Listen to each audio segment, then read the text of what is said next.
गरीब सोहम ऊपर और है बिन बेली का कंद। राम रसायन पीजिए अविचल अति आनंद। देखो क्या कहा जा रहा है भाई और बहनों, यहां पर सार शब्द की महिमा बताई जा रही है, सार नाम की महिमा। सोहम ऊपर और है, यानी सतनाम के ऊपर एक नाम और है, वो क्या है? बिन बेली का कंद। अब बताओ, नाम कोई बेल के थोड़ी लगता है जो परमात्मा कहते हैं कि वो बिना बेली का कंद है। सतनाम के बाद में जो सार नाम दिया जाता है, जो सार शब्द है, वो स्वयं सतगुरु रूप होता है। यानी सतनाम की कमाई से हमारे अंदर इस बात का एहसास होना शुरू हो जाना चाहिए कि धरती पर यदि कोई वर्तमान में परमात्मा है तो मेरा गुरुदेव भगवान है। तो परमात्मा कहते हैं कि सतनाम के बाद में जो सार नाम है, जो सार शब्द है, वो क्या है?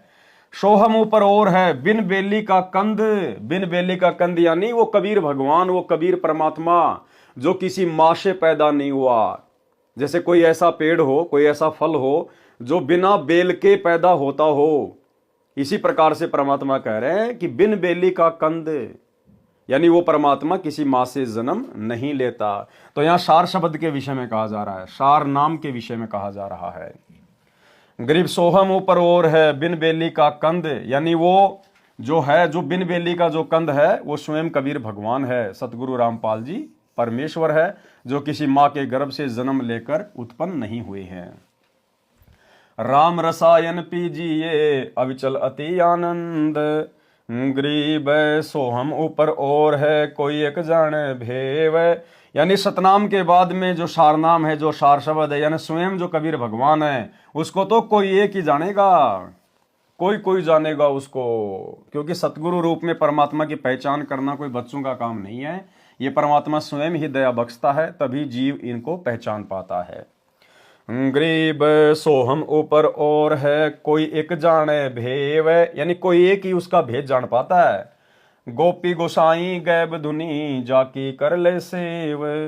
आगे परमेश्वर ने इन वाणियों के सरलार्थ में बहुत अच्छे से समझाया है, ध्यान से सुनना है। जैसा कि परमेश्वर कबीर जी ने कहा है तथा संत गरीबदास जी ने बोला है, सोहम शब्द हम जग में लाए, सार शब्द हम गुप्त छिपाए। कबीर परमेश्वर ने कहा कि सोहम शब्द तो हम जग में ले आए, जो कि जाप करने का है, श्वास श्वास का, और सार शब्द हमने गुप्त छुपाए। गुप्त क्यों छुपाए भाई? क्योंकि सार शब्द स्वयं ये कबीर भगवान है, सतगुरु रामपाल जी परमात्मा है। इसकी तो केवल पहचान करनी होती है, ये कोई सुमरण का नहीं है, ये कोई जाप करने का नहीं होता है। सोहम शब्द हम जग में लाए, सार शब्द हम गुप्त छुपाए। उसी का वर्णन इन अमृतवाणियों में है कि कुछ संत व गुरुजन परमेश्वर कबीर जी की वाणी से सोहम शब्द पढ़कर उसको अपने शिष्यों को जाप के लिए देते हैं। वे इस दिव्य मंत्र की दीक्षा देने के अधिकारी नहीं हैं, और सोहम का उपदेश यानी प्रचार करके फिर नाम देना संपूर्ण दीक्षा पद्धति नहीं है। अधूरा नाम है, मोक्ष नहीं हो सकता। सोहम नाम के ऊपर एक सत सुकृत यानी कल्याणकारक संपूर्ण मोक्ष मंत्र और है। यानी सोहम के बाद तो एक नाम और दिया जाएगा, वह सब हंसों यानी निर्मल भक्तों के वंश हैं, यानी अपना परंपरागत मंत्र है। क्या है वो मंत्र है जो मंत्र हम सतलोक में छोड़ के आ गए थे। तो सतलोक से क्या छोड़ के आए थे? अपने भगवान को छोड़ के आए थे। अरे सतलोक से अपने परमात्मा को छोड़ के आए थे, अपने गुरुदेव भगवान को छोड़ के आए थे काल के साथ में। तो वो स्वयं कबीर भगवान धरती पर सतगुरु रूप में प्रकट होता है, और फिर स्वयं ही परमात्मा अपनी जानकारी करवाता है। अच्छी नीयत वाले भगत को, मोक्ष के अधिकारी भगत को परमात्मा फिर ये आभास करवा देता है। भगत को परमात्मा सूक्ष्म दिव्य दृष्टि दे देता है, और भगत ज्ञान को आधार बना के गुरु आशीर्वाद से अपने गुरु को पहचान लेता है कि ये सामान्य गुरु नहीं है, ये मेरा पिता है, मेरी आत्मा का पति है, ये मेरा कबीर भगवान है, जिसको मैं सतलोक में भूलकर छोड़कर आ गया था। सोहम नाम के ऊपर एक सुकृत यानी कल्याणकारक संपूर्ण मोक्ष मंत्र और है, वह सब हंसों यानी निर्मल भक्तों के वंश अपना परंपरागत मंत्र है, जिसे भूल जाने के कारण मोक्ष प्राप्त नहीं कर सकते। यदि ये मंत्र प्राप्त नहीं होता है तो उसको नहीं बस्ती नहीं गांव यानी कोई ठिकाना नहीं मिलता। अगर गुरु की परमात्मा के रूप में पहचान नहीं करी भगत ने, तो भाई वो ना घर का ना घाट का धोबी का कुत्ता बन के रह जाएगा। सतगुरु से उपदेश लेने के बाद भी चाहे कोई सा भी मंत्र क्यों ना मिल गया हो, वे घर के रहते न घाट के, यानी मोक्ष प्राप्त नहीं होता। किनको? जो अपने गुरु को ही परमात्मा नहीं मानते हैं उनको। आगे देखिए, सोहम से ऊपर जो कल्याणकारक शत सुकृत नाम है, उसका सुमरण सुरति नृति से होता है, यानी ध्यान से उसका जाप करना होता है।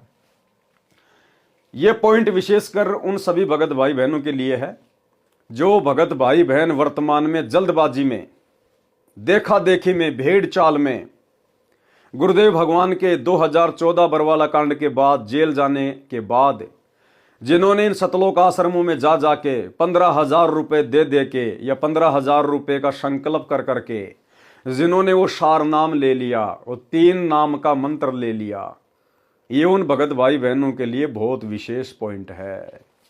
क्या कह रहे हैं परमात्मा सार नाम के बारे में? सोहम से ऊपर जो कल्याणकारक सतसुकृत नाम है, उसका स्मरण सुरति नृति से होता है, यानी ध्यान से उसका जाप करना होता है। और जिनको सार नाम मिल गया वर्तमान में इन फर्जी सतलोक आश्रमों से, चंद पैसों के लालच में इन्होंने सार नाम को, जो कि फर्जी सार नाम, गुरुदेव भगवान ने उस डीवीडी में जानबूझ के भक्तों की परीक्षा के लिए वो फर्जी सार नाम डाला, फर्जी सार नाम, और भगत उसको लेके अपने आप को धन्य समझ रहे हैं और दुर्गति सबकी ज्यों की त्यों है। परमात्मा कहते हैं उसका तो सुरति नृति से, ध्यान से स्मरण होता है, चिंतन करना पड़ता है उसका। वो मुंह से जाप नहीं किया जाता, श्वासों से जाप नहीं किया जाता। और यहां तो 3 मंत्र दिए गए उन भक्तों को और तीनों मंत्रों का वो जाप कर रहे हैं। परमात्मा क्या कह रहे हैं सार नाम के विषय में? तो गुरुदेव कहते हैं जो सार नाम है उसका सुमरण नहीं किया जाता, उसका स्मरण है। और उसका स्मरण कैसे किया जाता है?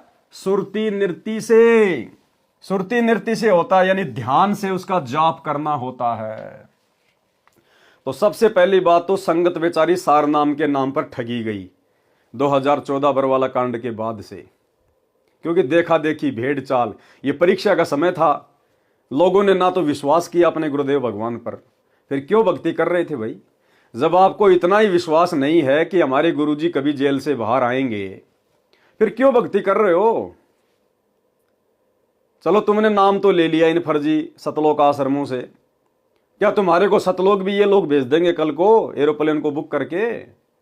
अगर तुम्हारा गुरु जेल से नहीं आया तो तुम्हें सतलोक कौन भेजेगा फिर? तो भाई और बहनों ने अपने गुरुदेव भगवान पर विश्वास करना चाहिए था, अपने गुरुदेव का इसार जेल से बाहर आने का इंतजार करना चाहिए था। अरे ये परमात्मा सतलोक से चल के पृथ्वी पर आया है तो जेल में बैठने थोड़ी आया है। ये तो परमेश्वर का एक मिशन है, उनकी एक लीला है। जो गंदगी सतलोक आश्रमों में जमा हो चुकी थी, भक्तों की भीड़ के रूप में जो गंदगी जमा हो चुकी थी, परमात्मा उसकी छटनी करने के लिए इसार जेल में बैठे हैं। तो भक्तों ने विश्वास करना चाहिए था, इंतजार करना चाहिए था, जैसे हम सत्सेवक भाई बहन कर रहे हैं और ज्ञान आधार से अपनी भक्ति कर रहे हैं। तो पहली बात तो संगत सार नाम के नाम पे ठगी गई।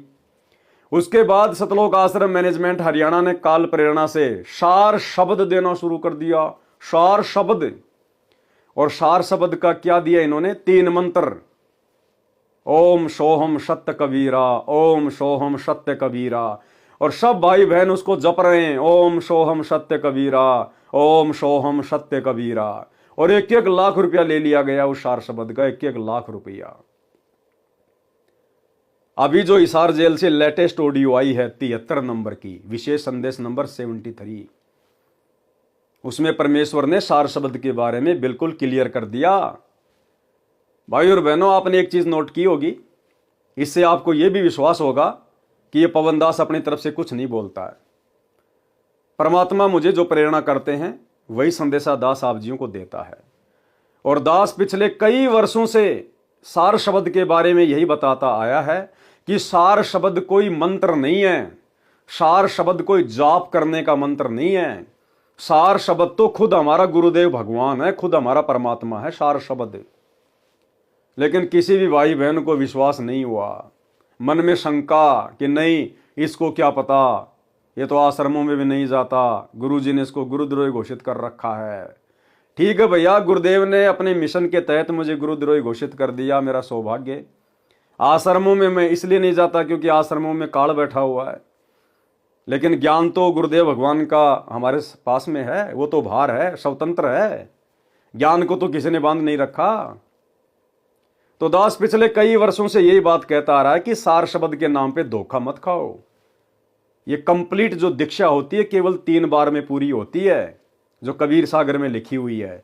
और चौथी बार में तुम लोगों को जो सार शब्द दिया जा रहा है, ओम सोहम सत्य कबीरा, ये काल प्रेरणा से तुम्हें ठगा जा रहा है, ये तुम्हारी परीक्षा है और तुम अपने विकेट पर विकेट गिरा रहे हो। ये कोई जाप करने का मंत्र नहीं होता।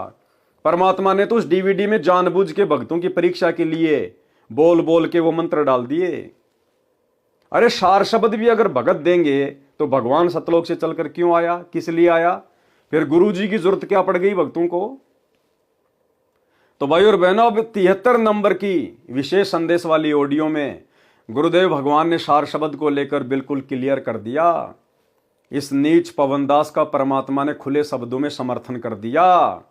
और गुरुदेव कह रहे हैं कि सार शब्द कोई जाप करने का मंत्र नहीं है, सार शब्द कोई मंत्र नहीं है। सुनिए ध्यान से, परमेश्वर प्रथम मंत्र, सतनाम, सारनाम और सार शब्द के बारे में क्या कह रहे हैं। भगत भाई बहनों की आंखें खुल जानी चाहिए इसको सुनने के बाद में, अन्यथा भाई और बहनों आंखें फिर फूटी पड़ी हैं। सुनिएगा। पहले तो प्रथम मंत्र ऐसा गजब का, उसके बाद आपको सतनाम दिया जाता है स्टेप बाय स्टेप। ये पहले वर्णित कर रखा था भगवान ने, सारी व्यवस्था कर रखी थी। अब आपको 5-6 साल का मौका दिया जाता है श्वास उश्वास का खूब समझ करा करो। हम सार नाम जब देते ताकि तुम दृढ़ हो जाओ और ये फिर बर्बाद ना कर लो। मोक्ष होगा सतनाम से, यानी मोक्ष का मतलब है कि यहां से पीछा छूटेगा सतनाम से।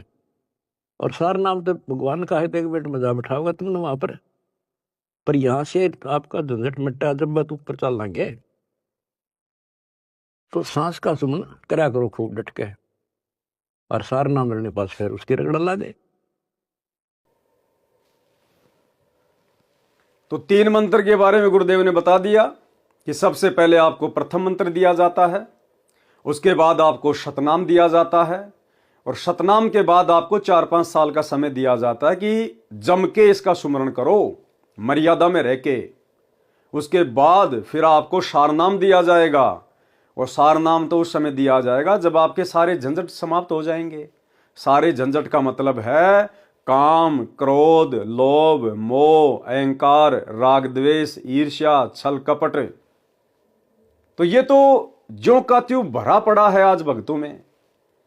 जिन जिन भक्तों ने सतलोक आश्रमों से सार नाम ले लिया है, सबसे ज्यादा राग, द्वेष, ईर्ष्या, काम, क्रोध, लोभ, मोह, अहंकार यदि किसी में है तो उन सार नाम और सार शब्द प्राप्त भक्तों के अंदर है। तो कहां से उनकी सुरती आगे बढ़ेगी, कहां पे वो भक्ति मार्ग पे दृढ़ हो पाएंगे। तो 3 बार की दीक्षा के बारे में गुरुदेव ने बता दिया। अब आगे गुरुदेव जिक्र कर रहे हैं सार शब्द का। जिस सार शब्द के नाम पे गुरुदेव के कलयुगी परिवार ने आप भाई बहनों को 1-1 लाख रुपए के चक्कर में काल प्रेरणा से मूर्ख बना दिया है, आपकी तमाम मर्यादाएं खंडित करवा दी गई हैं, आप भाई बहनों को गुरुदेव भगवान की नजरों में नीचे गिरा दिया गया है। अब सार शब्द के बारे में क्या कह रहे हैं गुरुदेव। सार शब्द कोई मंत्र नहीं है जिसका तुम लोग जाप करने में लगे हुए हो। क्या कह रहे हैं, ध्यान से सुनिए। उसके बाद चौथा कोई मंत्र नहीं देते हम, दीक्षा नहीं है चौथा। उसके बाद चौथा कोई मंत्र नहीं देते हम, दीक्षा नहीं है चौथा। उसके बाद चौथा कोई मंत्र नहीं देते हम, दीक्षा नहीं है चौथा। चौथे जो सार शब्द है उसमें आपकी भक्ति को सैचुरेट किया जाता है, उसको और प्रगाढ़ किया जाता है, और वो सिमरण मिलने के बाद फिर जल्दी छूट जाओगे।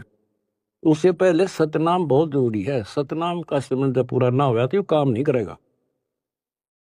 और कोई हमने शौक थोड़ा है आपसे में सार शब्द ना जाएंगे, सार नाम ना दे, आपके लिए तो खड़े हो रहे हैं। पर समय पर देता डॉक्टर, समय से पहले फोड़ेगा, चीरा ना करे। तो मरीज कुछ भी कहता रहे, उस डॉक्टर ने अपने हिसाब से चलना होता है। तो भाई और बहनों, आपने सुन लिया सार शब्द के विषय में कि सार शब्द कोई मंत्र नहीं है, सार शब्द कोई दीक्षा नहीं है, कोई जाप करने का मंत्र नहीं है सार शब्द। और आप लोग सारा दिन ओम सोहम सत्य कबीरा, ओम सोहम सत्य कबीरा, 1-1 लाख रुपए दे के ठगे गए आप लोग। क्या कह रहे हैं गुरुदेव भगवान? यही हम चीख रहे हैं, हम चिल्ला रहे हैं पिछले 7-8 वर्षों से कि मूर्ख मत बनो, ये परीक्षा का समय है, गुरु देख रहा है। वो बालक नहीं है, बेबस नहीं है, लाचार नहीं है जो सरकार ने पकड़ के जेल में बैठा दिया और बाहर नहीं निकल पा रहा। वो अपनी मर्जी का मालिक है, वो छटनी करने के लिए बैठा हुआ है और तुम इंतजार करो अपने गुरु का। लेकिन सत्सेवक भाई बहनों को छोड़कर किसी ने इंतजार नहीं किया और ठोकरों पे ठोकर खा गए, ठोकरों पे ठोकर। तो जप लो, क्या मिलेगा उसको जपने से? कुछ नहीं मिलेगा, टट्टू भी नहीं मिलेगा, टट्टू भी। तो आगे क्या कह रहे हैं गुरुदेव भगवान? सोहम से ऊपर जो कल्याणकारक सत्सुकृत नाम है उसका स्मरण सुरति नृत्य से होता है। अब स्मरण हमें गुरुदेव भगवान का करना है, परमात्मा के जो गुण हैं उनका करना है। गुरुदेव भगवान ने जो हमारे विषय विकारों को मिटाया है उसके प्रति हमने गुरु की महिमा करनी है, हमने गुरुदेव भगवान की महिमा करनी है, चिंतन करना है कि परमात्मा कैसे दया करी आपने। पल पल भगत अपने गुरु को याद रखे, उसके गुणों को याद रखे, अपने गुरु के द्वारा किए गए उपकार को याद रखे, गुरु का बारंबार जो है धन्यवाद करे। उसको कहते हैं सुरति नृत्य से सुमरण करना। वो है सार शब्द। यानी सार शब्द यानी संपूर्ण रहस्य, फुल पावर शब्द। हम हैं शब्द, शब्द हम माही, हमसे भिन्न और कछु नहीं। ये है वो सार शब्द। शब्द यानी शक्ति, परमात्मा कुछ भी कर सकता है, इनसे ऊपर कोई नहीं। तो सार शब्द का मतलब होता है अपने गुरुदेव भगवान के गुणों का चिंतन करना, उनके द्वारा किए गए जो उपकार हैं उनको याद करना, गुरु का धन्यवाद करना, पल पल अपने गुरु जी को याद रखना, उनके अलावा अपने दिमाग को कहीं भी नहीं भटकने देना। उसको कहते हैं सार शब्द का स्मरण करना, सुरति नृत्य से, ध्यान से। और तुम क्या जाप कर रहे हो, परमात्मा क्या बता रहे हैं? और 73 नंबर की इस ऑडियो में आपने सुन लिया, गुरुदेव ने बिल्कुल क्लियर कर दिया कि सार शब्द कोई मंत्र नहीं है, कोई दीक्षा नहीं दी जाती। और आप लोग क्या कर रहे हो? तो भाई और बहनों, अभी भी समय है, साथ संगति से जुड़ जाओ, वरना जो गलतियां आप सतलोक आश्रमों से जुड़े हुए भाई बहनों ने कर डाली है, माफी नहीं है इन गलतियों की, माफी। आपने अपने गुरु भगवान पर अविश्वास प्रकट कर दिया, आपने उनका इंतजार नहीं किया। ये गलती क्षमा योग्य नहीं है। मौका है, गुरुदेव से नाग रगड़ के समय याचना करके साथ संगति के वीडियो देखना शुरू कर दो। सोहम से ऊपर जो कल्याणकारक सत्सुकृत नाम है उसका स्मरण सुरति नृत्य से होता है, यानी ध्यान से उसका जाप करना होता है। सोहम नाम का जाप करते करते उस सार शब्द का भी जाप ध्यान से करना होता है। उसमें लो यानी लगन लगा। लगन किस में लगेगी? अपने गुरु में लगेगी, अपने परमात्मा में लगेगी। जो सार शब्द है वह सत्य पुरुष जी का जाप है। किसका जाप है? सत्य पुरुष का जाप है। जो सार शब्द है वह सत्य पुरुष जी का जाप है। उस परमेश्वर के कोई माता पिता नहीं है। अब देखो, बात चल रही है सार शब्द की और क्या कहा जा रहा है? उस परमेश्वर के कोई माता पिता नहीं है। तो क्या हुआ सार शब्द? सार शब्द का मतलब वो परमेश्वर, वो परमात्मा, वो गुरुदेव भगवान जिसका कोई माता पिता नहीं है। कौन हुआ सार शब्द? स्वयं गुरुदेव भगवान। ध्यान से पढ़ो। जो सार शब्द है वह सत्य पुरुष जी का जाप है। उस परमेश्वर के कोई माता पिता नहीं है, यानी उनकी उत्पत्ति नहीं हुई। बिन बेली, बिना बेल के लगा फूल है। क्या कह रहे हैं? बिन बेली, बिना बेल के लगा फूल है। बिना बेल के लगा फूल क्या हुआ? जिसके कोई माता पिता नहीं है, जिसको किसी ने पैदा नहीं किया हो, उसको कहते हैं बिन बेली, बिना बेल के लगा हुआ फूल। ये किसके विषय में बात हो रही है? सार शब्द के विषय में। क्योंकि आपने जस्ट पहले क्या पढ़ा? देखो, मालिक ने यहां लिखा हुआ है ना, गरीब सोहम ऊपर और है, बिन बेली का कंद। ये किसके बारे में हो रही है बात? सोहम ऊपर और है, यानी सतनाम के बाद में जो सार शब्द दिया जाएगा वो है बिन बेली का कंद। तो कौन है वो बिन बेली का कंद? कोई मंत्र नहीं है, स्वयं गुरुदेव भगवान है। और यहां भी वही बात हो रही है, यानी उनकी उत्पत्ति नहीं हुई। बिन बेली, बिना बेल के लगा हुआ फूल है, अर्थात स्वयंभू परमात्मा कबीर जी हैं। हो गया क्लियर? अर्थात स्वयंभू परमात्मा कबीर जी हैं। बात किसकी चल रही है? सार शब्द की। तो कौन है सार शब्द? स्वयं हमारे गुरुदेव भगवान। उसके सुमरण से अच्छा परिणाम मिलेगा, यानी सतलोक में उठ रही सुगंध आएगी। उस परमात्मा के सार शब्द को तथा उस मालिक को पलक भी ना भूलना, वही आपका उपकार करेंगे।